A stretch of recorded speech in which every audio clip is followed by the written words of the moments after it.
வணக்கம். இன்னைக்கு வீடியோல 12 வருஷத்துக்கு அப்புறம் இயற்கை சுபகிரகமாகவும், நவ கிரகங்களில் பரிபூர்ண சுபகிரகமாகவும் இருக்கக்கூடிய குருவும், 2வது இடத்தில் நல்ல விஷயங்களை நமக்கு அள்ளித் தரக்கூடிய சுக்கிரனும் மிகப்பெரிய ஒரு வலிமை வாய்ந்த இடத்தில் அமர்ந்து 12 வருடத்திற்கு பிறகு ஒரு உன்னதமான, ஒரு அற்புதமான யோகத்தை உங்களுக்கு தரார். அந்த யோகம் என்ன? அந்த யோகம் எந்த விஷயத்தை நமக்கு அள்ளித்தரும்? எந்த விஷயங்கள் நமக்கு பயனுள்ளதாக இருக்கும்? எந்த சிக்கலை சரி செய்யும்? எந்த ராசிக்கு எந்த நாள்ல அன்னைக்கு நம்ம என்ன செய்யணும் அப்படிங்கறத நாம இன்னைக்கு இந்த வீடியோல தொடர்ந்து பார்க்க போறோம். இந்த சேனலை இப்பதான் ஃபர்ஸ்ட் டைம் பாக்குறீங்க, இல்ல ஏற்கனவே பார்த்தோம் சப்ஸ்கிரைப் பண்ணமான்னு தெரியலனா வீடியோவுக்கு கீழே இருக்கிற சப்ஸ்கிரைப் பட்டன்ல போய் சப்ஸ்கிரைப்ங்கிறத அழுத்திட்டு பக்கத்துல இருக்கிற பெல் பட்டன்ல ஆல்ங்கிற அந்த ஆப்ஷன் நீங்க கொடுத்துட்டீங்கன்னா நம்ம போடக்கூடிய எல்லா வீடியோக்களுமே உங்களுக்கு நோட்டிபிகேஷன்ல காமிக்கும். நீங்க எப்ப வேணாலும் அந்த வீடியோவை மிஸ் பண்ணாம பார்க்க முடியும். நீங்க இந்த வீடியோவுக்கு கீழே இருக்கிற லைக் பட்டனை பிரஸ் பண்ணீங்கன்னா நிறைய பேருக்கு யூடியூப் போய் இந்த வீடியோவை ரெக்கமெண்ட் பண்ணும். அவங்களும் பார்த்து உங்களை போல பலன் பெற முடியும். நீங்க உங்களோட ஃப்ரெண்ட்ஸ், ரிலேட்டிவ்ஸ், வாட்ஸ்அப்ல இருக்கிற குரூப், ஃபேஸ்புக்ல இருக்கிற குரூப் அல்லது சோசியல் மீடியாவில் இன்ஸ்டாகிராம், ட்விட்டர் போன்ற எதுல நீங்க இந்த வீடியோவை ஷேர் பண்ணணும்னாலும் வீடியோவுக்கு கீழே இருக்கிற ஷேர் பட்டன் வழியாக நீங்க ஷேர் பண்ணி சப்போர்ட் பண்ணவும் முடியும்.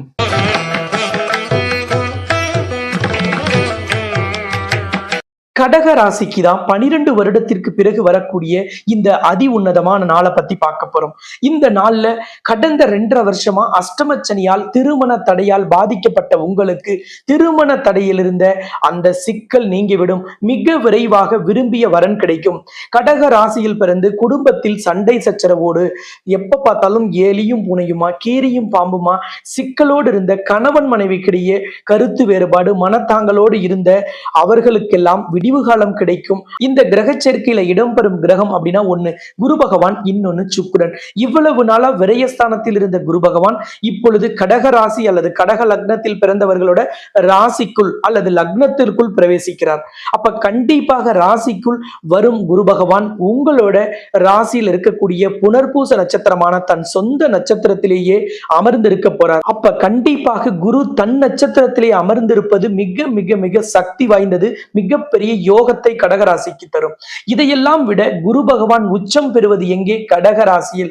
அப்ப குரு பகவான் உச்சம் பெற்று தன் நட்சத்திரத்திலேயே அமர்ந்து உங்களுக்கு பலன்களை அள்ளி அள்ளி தரப்போறார். கடகராசிக்கு 11ஆம் அதிபதி யார் அப்படின்னா சுக்கிரன். சுக்கிரனின் அதி தேவதை கடவுளில் தாய் மகாலட்சுமி.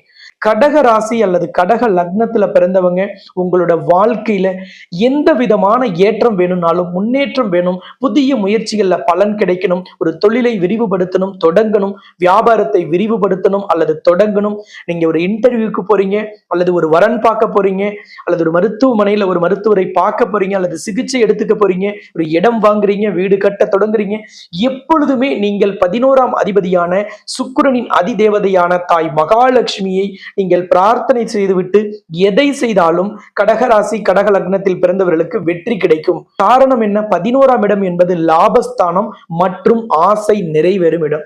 அப்ப என்னுடைய ஆசை எது நிறைவேறணும்னாலும் அந்த இடத்திற்கு அதிபதியான தாய் மகாலட்சுமியை வழிபாடு செய்யணும். இதுல கூடுதல் சிறப்பு கடகராசி கடக லக்னத்துக்கு என்னன்னா அஷ்ட ஐஸ்வர்யமும் 16 செல்வமும் யாரிடம் இருக்கு? மகாலட்சுமியிடம் இருக்கு. அப்ப அந்த மகாலட்சுமியை உங்களுக்கு ஆசை நிறைவேற்றுவதற்கு உதவிகரமாக இருப்பதால் தாய் மகாலட்சுமியின் வழிபாடு கடகராசி கடக லக்னத்தில் பிறந்தவர்களுக்கு ஏற்றத்தை, முன்னேற்றத்தை, அதிர்ஷ்டத்தை, யோகத்தை எப்பொழுதும் ஆக்டிவேட் செய்து தரும். மகாலட்சுமி மனதார நினைத்து ஜெய் மகாலட்சுமி என்று நினைத்து விட்டு ஒரு பிரார்த்தனையை செய்துவிட்டு அல்லது வழிபாடு செய்துவிட்டு நீங்கள் அந்த நாளை தொடங்கி பாருங்க. உறுதியாக அந்த நாள் உங்களுக்கு ஏற்றம் மிகுந்த நாளாக, வளர்ச்சி மிகுந்த நாளாக, சறுக்கல்கள் இல்லாமல், தடை இல்லாமல், தாமதம் இல்லாத நாளாக உங்களுக்கு அமையும். இந்த வீடியோக்கு கீழே இருக்கிற கமெண்ட் பாக்ஸ்ல போய் ஜெய் மகாலட்சுமின்னு மகாலட்சுமியை நினைச்சு பதிவிட்டுட்டு உங்களோட பெயர், ராசி, நட்சத்திரம், உங்களுக்கு ஏதாவது ஒரு கோரிக்கை இருக்கலாம். எனக்கு இன்னைக்கு இது நடக்கணும், அல்லது எனக்கு இப்ப இது வேணும், அல்லது எனக்கு இந்த மாதிரி கடன் தீரணும், அல்லது ஒரு புதிய வேலை கிடைக்கணும், அல்லது ஒரு வரன் அமையணும், அல்லது ஒரு குழந்தை பாக்கியம் கிடைக்கணும், இந்த மாதிரி எதை வேணாலும் நீங்க கேட்கலாம். அதை கமெண்ட்லயே பதிவிட்டீங்கன்னா உலகின் முதல் அஷ்டலட்சுமி நவகிரக திருக்கோவில்ல மகாலட்சுமியின் முன்னிலையில அர்ச்சனை செய்வோம். அந்த அர்ச்சனை செய்யும் வீடியோவும் இந்த சேனல்லையே உங்களுக்கு ஒளிபரப்பும் செய்யப்படும். 12 ராசிக்கும் கலத்திரம்னு சொல்லக்கூடிய திருமணத்தை நடத்தி வைக்கக்கூடிய திருமணத்தை கைகூட வைக்கக்கூடிய, திருமணத்திற்கு அனுகிரகத்தையும் ஆசியையும் வழங்கக்கூடிய அந்த கிரகம் எது அப்படின்னா அது சுக்கிரன். 12 ராசிக்குமே உங்களுக்கு 11ஆம் அதிபதியும் சுக்கிரனே. அப்ப கண்டிப்பாக சுக்கிரனின் அதி தேவதையான கடவுளின் தாய் மகாலட்சுமி உங்களுக்கு நிச்சயமாக திருமண தடையை, திருமண தாமதத்தை, திருமண வாழ்க்கையில் இருந்த சிக்கலை, பிரிந்த தம்பதியரை ஒன்று சேர வைப்பது, விவாகரத்து வழக்கில் உங்களுக்கு சாதகமான தீர்ப்பு, முதல் திருமணம் ரத்தானவர்களுக்கு 2வது திருமணத்திற்கு நல்ல ஒரு வரனை அமைத்து தருவது போன்ற எல்லா விஷயத்திற்கும் தாய் மகாலட்சுமியின் வழிபாடு அவசியம். நவ கிரகங்களில் 2 பரிபூரண சுபகிரகமான குரு உச்சம் பெற்று தன் நட்சத்திரத்திலேயே உங்கள் ராசியான கடக ராசியில் அமர்ந்திருக்கிறார். உங்களுக்கு 4ஆம் இடமான வீடு, மனை, வண்டி, வாகனத்தை குறிக்கக்கூடிய இடத்திற்கு அதிபதியான சுக்கிரன் தன் வீட்டிலேயே அமர்ந்து ஆட்சி பலம் பெற்றிருக்கிறார். அப்ப நிச்சயமாக பரிபூரண சுபகிரகமான குருவும் சுக்கிரனும் இரண்டும் உச்சமும் ஆட்சியும் பெற்று இந்த நேரத்தில் உங்களுக்கு பெரிய அளவிலான வளர்ச்சியை தரப்போறாங்க.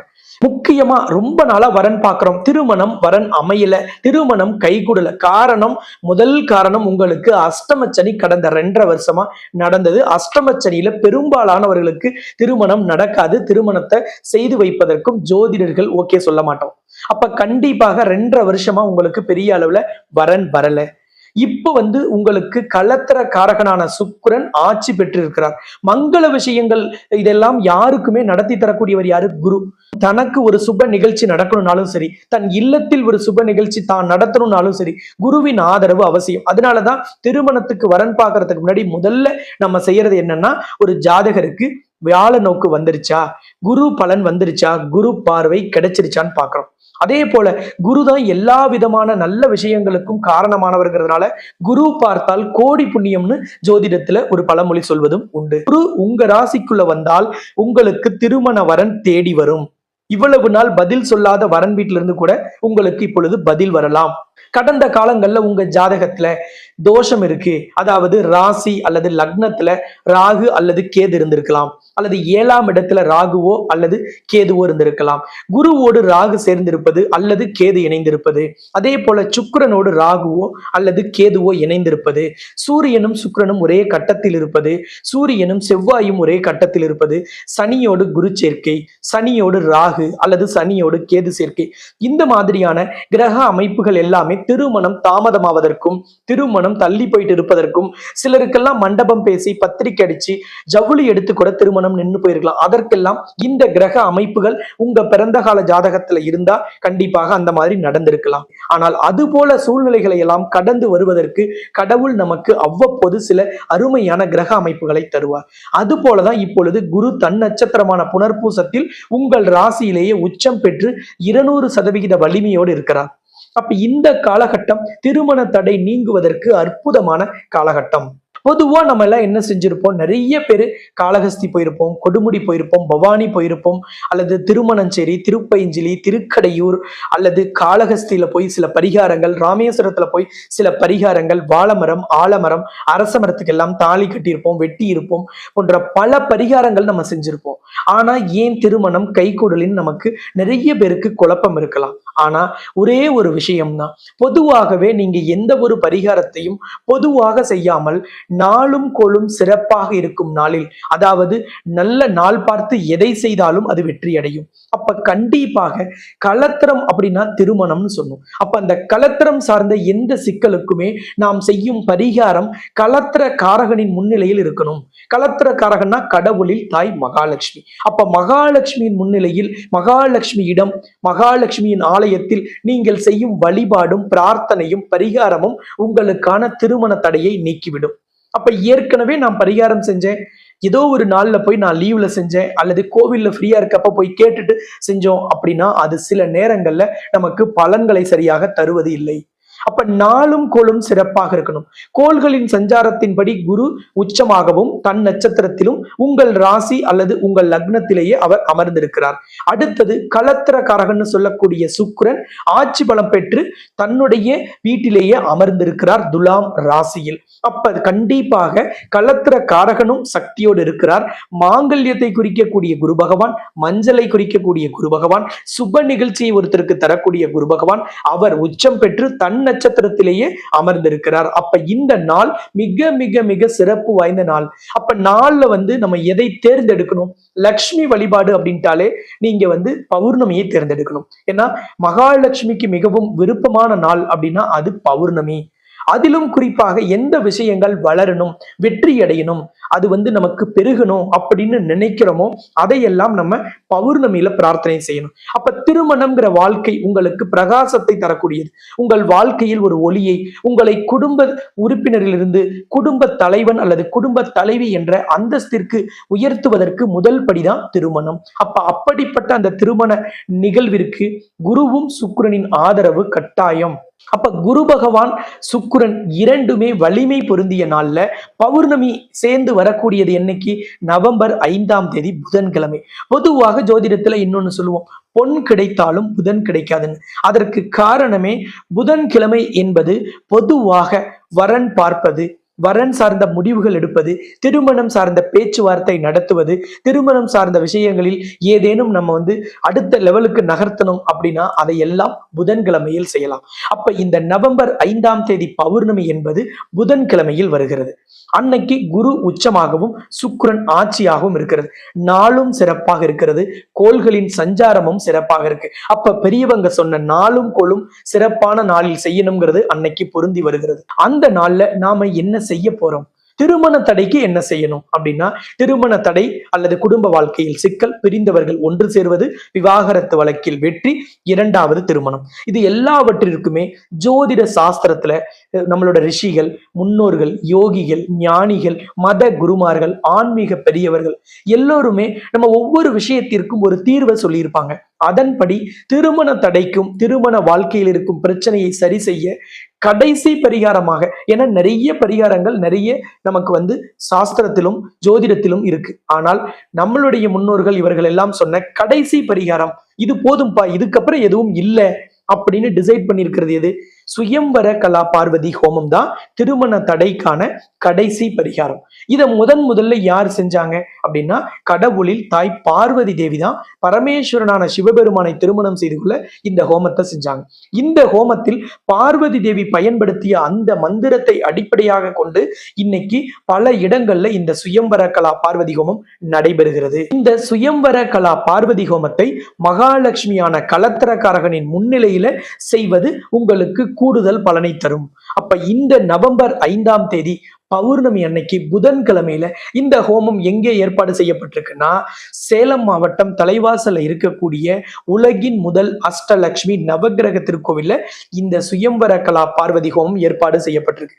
இந்த ஆலயத்துல ஒவ்வொரு பௌர்ணமிக்கும் இந்த சுயம்வர கலா பார்வதி ஹோமம் நடைபெறுவது வழக்கம். ஆனா இந்த பௌர்ணமி அரிய கிரக சேர்க்கையோடும் அற்புதமான யோக நாளிலும் உங்களுக்கு யோகத்தையும் தடைகளை நீக்குவதிலும் முன்னணியாக இருக்கக்கூடிய கிரக அமைப்புல மங்கள கிரகங்களான 2 பரிபூர்ண சுப கிரகங்கள் சக்தியோடு இருக்கும் நாளில் வருது. அப்ப அந்த நாளில் செய்வது உங்களுக்கான தடையை நீக்கிவிடும். உங்களுக்கு எந்த விதமான தோஷம், செவ்வாய் தோஷம், ராகு கேது தோஷம், சர்ப்ப தோஷம், நாக தோஷம், கலத்திர தோஷம், தார தோஷம், விஷக்கன்னிகா தோஷம் அல்லது புணர்ப்பு தோஷம், எந்த தோஷம் இருந்தாலும் அந்த தோஷங்கள் நீக்கப்படும். காரணம், இந்த ஆலயத்துக்கு பெயர் என்னன்னு சொன்னோம், உலகின் முதல் அஷ்டலட்சுமி நவகிரக திருக்கோவில். எதனால இந்த பெயர்னா, கருவறையில அஷ்டலட்சுமியும் நவகிரகமும் ஒன்றாக இருந்து காட்சி தரக்கூடிய உலகின் முதல் ஆலயம். அப்படிப்பட்ட இந்த ஆலயத்தில் கருவறைக்கு எதிரிலேயே ஹோம குண்டம் அமைத்து சம்பந்தப்பட்ட நபர்களை அமர வைத்து ஹோமம் செய்யும் பொழுது அஷ்டலட்சுமியின் பார்வை ஹோமத்தின் மீதும் சம்பந்தப்பட்ட நபரின் மீதும் பதியப்படும். அப்ப அவர்களின் தோஷம் நீக்கப்படும். அஷ்டலட்சுமியின் ஆசீர்வாதம் நமக்கு கிடைக்கும், அனுகிரகம் நமக்கு கண்டிப்பாக கிடைக்கும். நவ கிரகங்கள் தான் நமக்கு தோஷத்தை தருது. ராகு வழியாகவோ கேது வழியாக, சூரியன், செவ்வாய் அல்லது குரு எந்த கிரகத்தின் வழியாக தந்தாலும் அந்த நவ கிரகங்கள் முன்னிலையில் அவர்கள் சாந்தப்படுத்தும் விதமாக, அவர்கள் திருப்தி அடையும் விதமாக அவர்களுக்காகவும் அந்த ஹோமம் நடைபெறும் பொழுது அவர்களும் திருப்தி அடைந்து அந்த நவ கிரகங்களின் நல்லாசியும் நமக்கு ஒன்றாக கிடைக்கும். இந்த ஆலயத்துல 3 விதமான பிரத்யேக மரபுகள் பின்பற்றப்படுது. அது திருமண தடையை நீக்குவதற்கு பெரிய அளவுல நமக்கு உதவிகரமாக இருக்கு. அனுபவத்துல நம்ம ஒவ்வொரு மாதமும் பார்க்கிறோம். ஒண்ணு, மகாலட்சுமி சூடிய அந்த மாலையை திருமண தடையால் பாதிக்கப்பட்டவர்களுக்கு அணிவிக்கப்பட்டு அவங்கள ஹோம குண்டத்திட்டு அமர வச்சு இந்த ஹோமம் செய்வாங்க.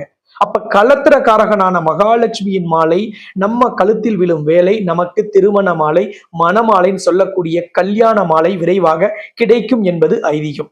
இரண்டாவது, இந்த ஆலயத்துல மகாலட்சுமியிடம் பூஜிக்கப்பட்டு லக்ஷ்மியின் கையால் உங்களுக்கு மங்கள அச்சதை போட்டு உங்களுக்கு ஆசீர்வாதம் வழங்கப்படும். லக்ஷ்மி உங்களுக்கு அச்சதை போட்டு ஆசீர்வாதம் செய்தால் திருமண தடை விலகும் என்பது இந்த ஆலயத்தின் நம்பிக்கை. மூன்றாவது, யாருக்கு திருமண தடையோ அவர்களின் ஜாதகத்தை ஹோமத்திலும் வைத்து மகாலட்சுமியிடம் கருவறையில அஷ்டலட்சுமி நவகிரகத்திடம் வைத்து அவர்களின் நல்லாசியும் அவர்களின் அனுகிரகத்தையும் பெற்று தோஷ நிவர்த்தி செய்து அந்த ஜாதகம் ஹோமம் முடிந்த பிறகு அன்னைக்கே உங்களிடம் வழங்கப்படும். அப்ப இந்த 3 விசேஷ மரபுகளையும் பின்பற்றக்கூடிய இந்த ஆலயத்தில் வரும் நவம்பர் 5ஆம் தேதி பௌர்ணமி திதியில் அன்னைக்கு குரு உச்சமாக 200% வலிமையோடு, சுக்கிரன் ஆட்சி பெற்று 100% வலிமையோடு இருக்கும் அந்த நாளில் அந்த ஹோமத்தில் கலந்து கொள்வது விசேஷம். இதுவரைக்கும் 1,00,000 பேருக்கு மேல திருமண தடை நீங்கிய பரிகார ஹோமம், கடைசி ஹோமம். இதுக்கு மேல பரிகாரம் திருமண தடை இருக்கா? இல்ல, ஏன்னா இதுலயே திருமணம் நடைபெற்றுவிடும். இந்த ஹோமத்தில் கலந்து கொள்வதற்கு ஸ்கிரீன்ல தெரிகிற நம்பரை நீங்க தொடர்பு கொண்டு முன்பதிவு செஞ்சுட்டு வரணும்.